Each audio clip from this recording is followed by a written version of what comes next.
Hollywood, 1947. The war was over, and the city was a beacon of glamour and possibility, a place where dreams were manufactured and sold like shiny new cars.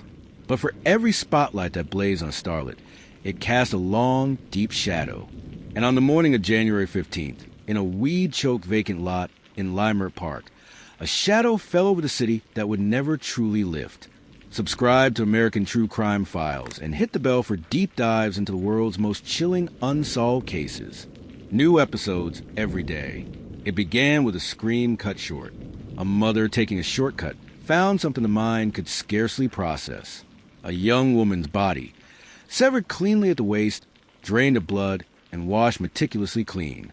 She was posed with a terrible artistic precision, as if on a macabre stage. Her face was frozen in a horrific, rictus grin, a Glasgow smile carved from her lips to her ears. This was not just a murder, it was a statement, a presentation. The killer was an artist of the abyss, and this was his masterpiece. The city recoiled in unified horror. The press, sensing a story that would sell 1 million papers, descended like wolves. They needed a name, a face, a myth to sell this nightmare. And they found it in the victim, Elizabeth Short, a 22-year-old arrival from a small town in Massachusetts, a girl who dreamed of seeing her name in lights. She was pretty, with jet black hair and a pale complexion, and she often wore black clothing, a habit born from mourning a lost love, a pilot killed in the war. The men she met in Hollywood's dim bars and soda shops found her look captivating. They gave her a nickname, the Black Dahlia. And just like that, the person was erased and the legend was born. The papers painted her as a siren, a temptress, a party girl who danced too close to the flame. They implied with salacious glee that her lifestyle had invited this brutal end. But the truth of Elizabeth Short was far more tragic and far more ordinary. She was a fragile, hopeful dreamer, a chronic fibber who told tall tales to make herself feel important. She was breakable, and Hollywood was a machine that specialized in breaking what was breakable.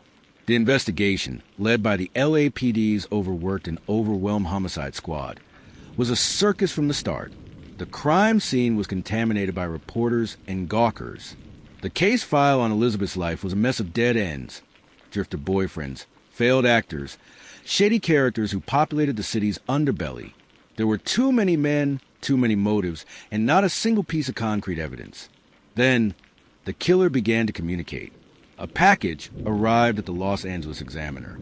Inside was Elizabeth's birth certificate, her address book, and some photographs. The message was clear. Here are Dahlia's belongings. It was a taunt, a slap in the face to the police. The killer was not just a murderer. He was a director, orchestrating the public drama from the wings. He was clever, organized, and he understood the mechanics of police work and press sensationalism. The address book became both a curse and a blessing. Dozens of names. Every man was a suspect, his life ripped open and examined under the harsh light of suspicion. The police followed every lead, no matter how faint, but the real killer remained a ghost, always one step ahead, watching the chaos he created with cold satisfaction. As the public's fear grew, so did the parade of the disturbed. Over 50 people walked into police stations confessing to crime. They were lonely, desperate men, craving a sliver of the Dahlia's infamous spotlight. Each confession was a siren song, pulling valuable resources away from the real investigation. Each one a hollow echo of the true monster's cruelty. One man, however, stood out from the chaos, a doctor from Coronado, where Elizabeth had once lived. He had the surgical skill for the precise cuts. He had the calm, superior demeanor of a man used to being in control. His alibi was perfect. He was performing surgery at the time of the murder. But a nervous nurse would later whisper that he had slipped away from the operating room for nearly an hour. He was agitated, she said. His hands were shaking. But he was a respected pillar of the community. His word against the nurses? It was a battle the police couldn't win without hard evidence, and none existed. The pressure on the LAPD became unbearable. They needed an arrest. Their attention turned to a man from Elizabeth's past, a salesman consumed by a jealous obsession. He had written her frantic, possessive letters. He had a violent temper. In the interrogation room, he was volatile, emotional, screaming that he loved her, that he would never hurt her. He fit the profile of a jilted lover pushed to the edge. For 3 days they grilled him, leaning on him with the full weight of their desperation. But without a witness, without a shred of physical evidence, they had to let him go. The public outcry was deafening. The LAPD had failed. And just like that, the trail went cold. The headlines faded, replaced by new scandals, new tragedies. The Black Dahlia file was moved to a back room, but it never really closed. For the detectives who had lived it, it was a festering wound. One detective in particular, Harry Hansen, carried the case with him like a ghost on his shoulder, all the way to his retirement. He was convinced the smooth-talking doctor was their man, but the proof had vanished into the California smog. Years turned into decades. The city changed, but the legend of the Black Dahlia only grew. Then, on a quiet afternoon in the 1980s, the retired Detective Hansen received a phone call. It was a nurse, her voice frail with age and illness. She was dying, and her conscience was heavy. The doctor, she confessed, had a mental breakdown years after murder. In his final, delirious days, he rambled about a black flower. He said he had to make her perfect.